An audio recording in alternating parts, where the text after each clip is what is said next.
Hi there, and welcome to This Day in History for December 19th.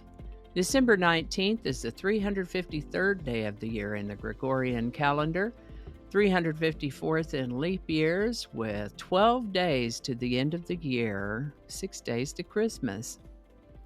Today's word is quare. Can be pronounced quare or quar. Merriam-Webster says quare is a dialectical variant of the word queer, which means differing in some way from what is usual or normal, odd, strange, or weird, as in this quote from G.K. Chesterton when he said, "The endless and numberless avenues of bewildering pine woods gave him a queer feeling that he was driving through the countless corridors of a dream." Queer might mean eccentric or unconventional, like the queer characters and well worth knowing that John Muir mentioned. I will acknowledge that the word queer has acquired other meanings in the last generation or two, but we're not going there right now. That said, you're most likely to encounter the word quare in Ireland or among the Irish as an Irish dialect, where you may see it used as an adjective that means remarkable or strange, as in a quare fellow, or great or good, as in you're a quare mess. You might also see it as an adverb meaning very or remarkably, as in, it's quare hot today. And with that, on December 19th, 1606, 3 ships departed England, carrying settlers who would found the first of the 13 colonies at Jamestown, Virginia, that would eventually become the United States. This was the first permanent English settlement in the Americas. This was after several failed attempts to colonize here, including the lost colony of Roanoke back in the 1580s. We've mentioned that before on this channel.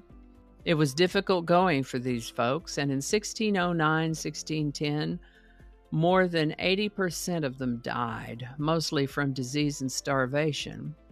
In mid-1610, the Jamestown colony was briefly abandoned, although the settlers returned when a resupply convoy finally did arrive.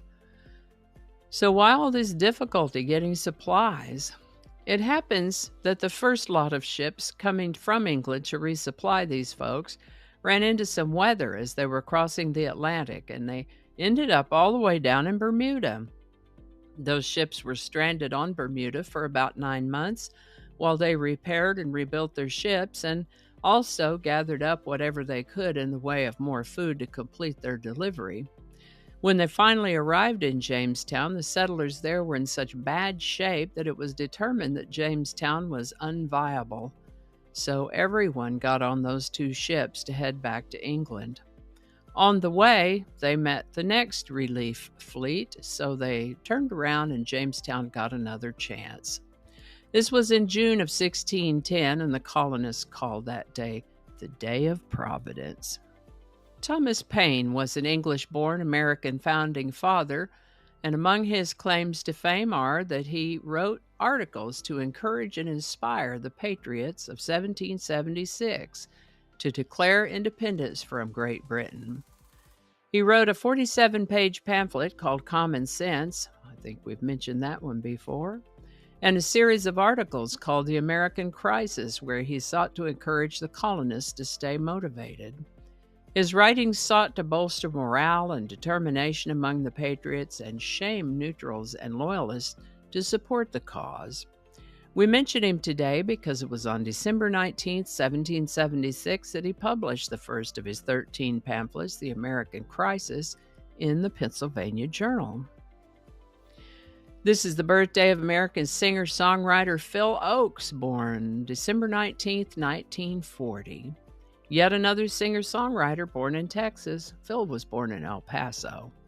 He showed an early gift for musical ability, with one music instructor saying, "You have an exceptional musical feeling, and the ability to transfer it on your instrument is abundant." Starting out with classical music, he grew up in the days of Buddy Holly and Elvis Presley on the radio, along with country music artists such as Hank Williams Sr. and Johnny Cash. He went to the movies often and became interested in movie rebels like Marlon Brando and James Dean. Still in his teens, he decided to be a writer and major in journalism. Once he got to college, a fellow student introduced him to folk music, Pete Seeger, Woody Guthrie, and others.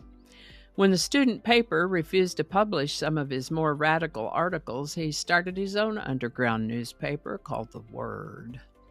Eventually, he dropped out of college and moved to New York to become a folk singer. Unpolished but passionate, Phil Ochs preferred to call his songs topical songs rather than protest songs, and he called himself a singing journalist. Indeed, he said that he wrote songs about stories that he read in Newsweek. Over the course of his brief career between 1962 and 1976, Phil Ochs wrote or recorded at least 238 songs. He never had a hit single, but his Outside of a Small Circle of Friends did reach number 20 on Billboard's Hot Prospects list. Unfortunately, he developed a drinking problem, and he may have had other mental health issues as well. His behavior became erratic and frightening, and in early 1976, he was diagnosed with bipolar disorder. Living with his sister by this time, he told her that he was taking his medication, but in April of that year, he took his own life. He was 35. In September of 2014, Phil Ochs' daughter Megan Lee Ochs donated her father's archives to the Woody Guthrie Center in Oklahoma. This includes notebooks, journals, photos, documents, and other memorabilia that Megan had preserved since his death. Phil Ochs. On December 19, 1941, Adolph Hitler appointed himself head of the upper command of the army. Of course he did. On December 19, 1974, Nelson Rockefeller was sworn in as Vice President of the United States under Gerald Ford, under the provisions of the 25th Amendment of the United States Constitution. The spacecraft Gaia was launched by the European Space Agency on December 19, 2013. Gaia is a space observatory that's expected to operate until 2025. The song I've selected for you today is one called I'll Be There by Phil Ochs. It wasn't released as a single, but appears on his album, A Toast to Those Who Are Gone. Phil had a nice voice, and he preferred to call his protest songs topical songs. This one is I'll Be There by Phil Ochs. Link in the description. And I think that's going to do it for us today. Thank you so much for watching. Consider subscribing if you haven't already. Feel free to share this video with a link in your email, messaging, or social media. If you enjoy this series, you can check out the playlist that contains these videos. I'll put a link to that in the description. That playlist lives on YouTube, so for other platforms, I'll include a link to my blog page. It's called No Really. You can also find me on Rumble, BitChute, and Odyssey. All those links in that description. Alrighty, that's all I can think of right now. Thanks again, and I'll see you next time.